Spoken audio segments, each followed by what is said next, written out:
Umayya ইবনে খালাফ তৎকালীন আরবের প্রভাবশালী ধনী ব্যক্তি।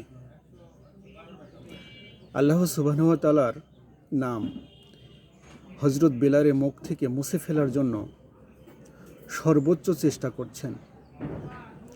উত্তপ্ত বালুর উপর তার গলায় দড়ি লাগাইয়া উশৃঙ্খল কিছু ছেলের হাতে দেওয়া হচ্ছে এবং তাকে সেই বালুর উপর টানা হাসরা করা হচ্ছে, যাতে হযরত বেলালের মুখ থেকে আল্লাহর নাম মুছে ফেলা যায়।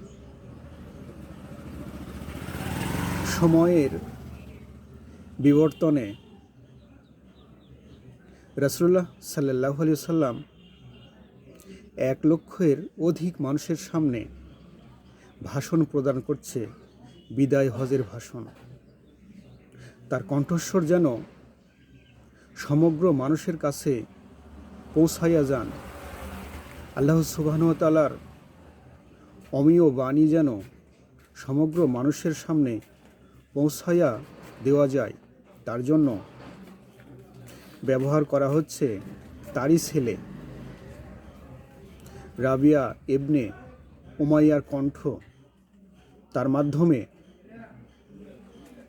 সমগ্র সাহাবী জানতে পারছেন ইসলামের সুমহান মর্যাদার কথা। সময়